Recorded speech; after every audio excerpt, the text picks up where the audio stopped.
স্বাভাবিক হচ্ছে কক্সবাজার। সড়কে শৃঙ্খলা ফিরিয়ে আনতে শিক্ষার্থীদের পাশাপাশি কাজ করছে আনসার ও ফায়ার সার্ভিস কর্মীরা। এছাড়া থানাগুলোর নিরাপত্তা দিচ্ছে সেনাবাহিনী। সেই সাথে পুলিশ সদস্যদের নিজ নিজ কর্মস্থলে ফিরতে অনুরোধ করা হচ্ছে।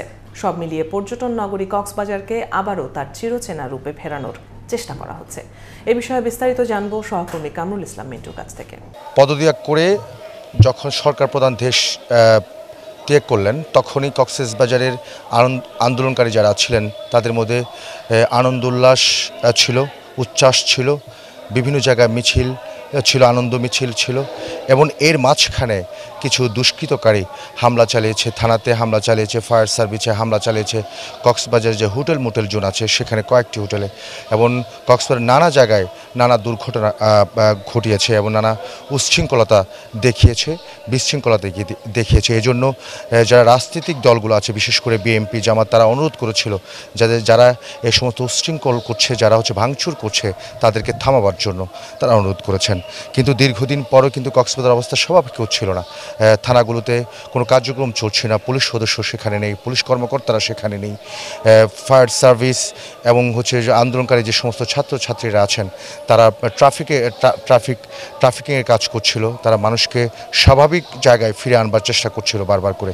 কিন্তু আজকে কক্সবাজার যে মডেল থানা আছে সেখানে সেনাবাহিনী এসছেন, সেনাবাহিনী এসে এখানে পুলিশ কর্মকর্তা যে কজন আছে তাদের সাথে কথা বলেছেন, তাদেরকে স্বাভাবিক কার্যক্রম শুরু করবার কথা বলেছেন, তাদেরকে অনুরোধ করেছেন কাজে যোগ দেওয়ার জন্য এবং তাদের সমস্ত নিরাপত্তা দেবার আশ্বস্ত করেছেন। যে ঘটনাগুলো ঘটেছে আমরা সবাই জানি, তো আমাদের মূল উদ্দেশ্য হচ্ছে গিয়ে এখন ব্যারাকে পুলিশের সকলকে ফিরিয়ে আনা।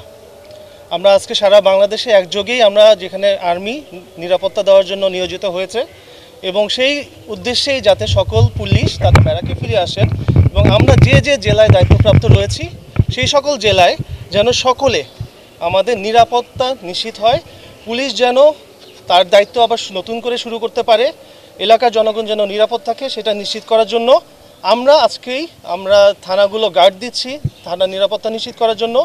একই সাথে পুলিশকেও আমরা সহায়তা করব যাতে এলাকার শান্তি এটা আমরা নিশ্চিত করি। নিউক্লিয়াস হিসেবে থাকব, আমাদের সাথে আনসার সদস্য জয়েন করেছে, পুলিশও অনেকেই জয়েন করেছে। সো এখন থেকে কার্যক্রম চালু হয়ে গিয়েছে। সো যদি কোনো পরিস্থিতি সৃষ্টি হয় তা সামাল দেওয়ার জন্য আমরা এখন থেকেই সক্ষম। পাশাপাশি ছাত্র যারা শিক্ষার্থী আছেন তারাও অনুরোধ করেছেন আইন শৃঙ্খলা ফিরিয়ে আনবার জন্য। পুলিশের গুরুত্ব অপরিসীম এবং তাদেরকে থানাতে কার্যক্রমে ফেরার জন্য অনুরোধ করেছেন। হ্যাঁ, অ্যাবসলিউটলি। জনগণ, আমরা আগে আপনাকে বুঝতে হবে যে আপনাকে সেবা দেওয়ার আগে আপনাকে সেবা দেওয়ার মতো আমি কতটুকু উপযুক্ত হচ্ছি।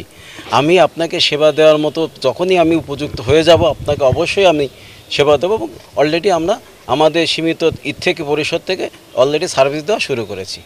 সব কিছু মিলিয়ে কক্সবাজার শুধু নয়, কক্সবাজার সদর মডেল থানা শুধু নয়, চকরিয়া, পেকুয়া, মহেশখালী, কুতুবদিয়া সব জায়গায় একইভাবে সেনাবাহিনী সেখানে কাজ করছে, আইন শৃঙ্খলা ফিরিয়ে আনার চেষ্টা করছে এবং পাশাপাশি যে সমস্ত জায়গায় আইন শৃঙ্খলা বাহিনী নেই সেখানে শিক্ষার্থীরা কাজ করছে। অর্থাৎ আমরা বলতেই পারি কক্সবাজারে যে একটা উদ্ভট পরিস্থিতি তৈরি হয়েছিল সেই জায়গা থেকে এখন ফিরে আসতে শুরু করছে, স্বাভাবিক জায়গায় ফিরে আসতে শুরু করেছে।